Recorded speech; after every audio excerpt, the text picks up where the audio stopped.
having me here tonight. It's a great honor, and it's especially heartwarming to be here at Gunston Hall because it is such an important part of our history as Virginians.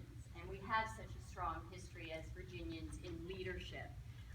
We have had our great forefathers come from Virginia, and I'm very proud as a Virginian to share that common history and to have grown up and born and raised in this community, went to all of the local public schools in Mount Vernon, and when I returned from Europe, where I was managing Verizon's offices in Europe, I chose, with my husband Daniel, to come back to the Mount Vernon community to raise my own children. And it's a really important time in our community today on education issues. So I want to go back a little bit in history first so people understand why education in Virginia is such an important issue and where we have to renew some promises of our forefathers, of our Virginia forefathers here in Virginia, which was in 1869. Virginia took a leadership position and incorporated in our Constitution the right to public education. And not too long after, in November of 1870, we opened our first public school in the state of Virginia. 145 years later, we have public schools in Virginia, obviously, throughout the whole state. And Farifax County Public Schools are the largest public school system in the state, and it is twice the size of the closest size of any other school in the state, or system in the state. However, we're also facing some real challenges. We've heard about the budget cuts at the state level. The local level has tried to pick up the challenge on funding for schools, but we are facing real difficulties. And the difficulties are caused because of explosive population growth. We are growing in our schools at a faster pace than our general population, and the growth in the schools is of a very diverse population. To give you a little level set, we have grown by 22,000 students over the past 5 years. That 22,000 is on par with the size of Arlington County Public Schools. So it is a very challenging period that we're facing. We have, of those children coming in, there are higher needs. There are students with disabilities because it is a compassionate care location for the military. We have a lot of people bringing their children to this area that have special needs. We also have a significant population of English language learners, and those children are more expensive to educate. But to put it in perspective, that doesn't mean that we just fold our tents and say, oh, it's too difficult. That is not something that I believe is a tangible solution. I would like to give you my view, which is that we have to work collaboratively. We have to be able to work not only within the school board, but with our colleagues on the Board of Supervisors, and frankly, our colleagues that go down to Richmond. And we have to work in a manner which is nonpartisan. We have to work in a manner which puts students first, because after all, on the school board, that's what you have to do. I would like to give you a little bit of background about me, because most of you in this room don't know me, but I did give you a little bit of invitation because I was born and raised here. But I also have a substantial amount of business experience. I am a retired executive. I was vice president of international for Verizon, and prior to that, I was a senior associate at Booz Allen.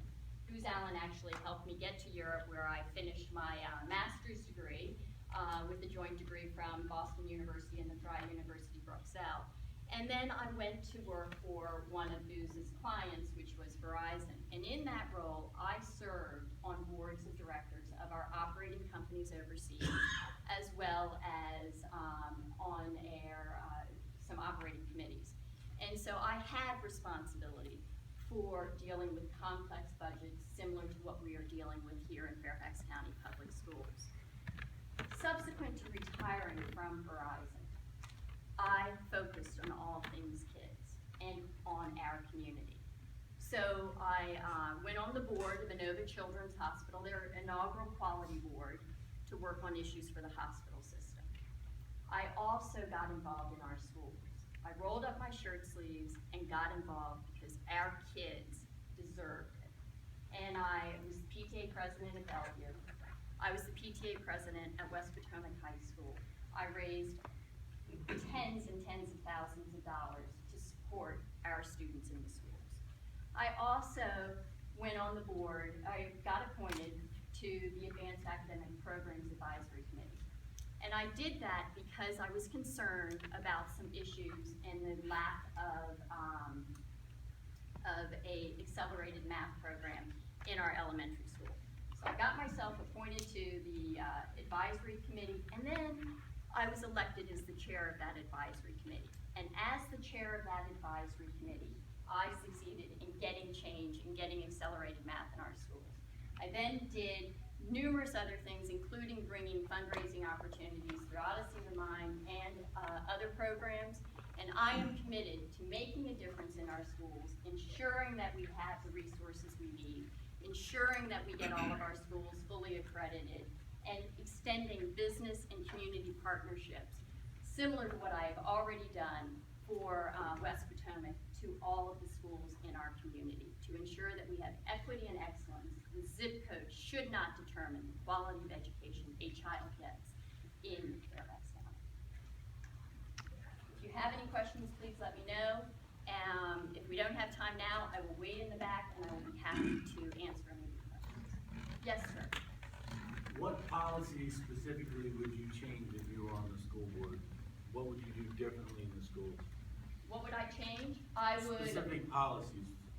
Absolutely. I would focus more on fidelity of implementation to ensure that when academic policies were adopted at the county level, that they were actually implemented in each of the schools. I would also ensure that we had accelerated math starting at a much earlier age in every elementary school in the county, and I would ensure that we had greater science programs in all of our schools in the county, because today we do not have science fairs in every one of our elementary schools. And then we wonder why at the later age those kids have challenges on SOLs and others. Yes, sir. Your website says that a zip code should not determine the quality of education for a student in Fairfax County. What do you mean by that? Well, I think I was pretty clear in that there are differences in the level of academic programming and enrichment programs in individual schools throughout the county. For example, we have after-school programs at Carl Sandburg that are focused primarily on remediation, but there are a few other programs. However, you go elsewhere in the county and they will have a much more comprehensive and robust set of enrichment programs. And so I want to ensure that no matter where you live in the county, you can get the same level of academic rigor, the same level of enrichment programs, and every child can succeed.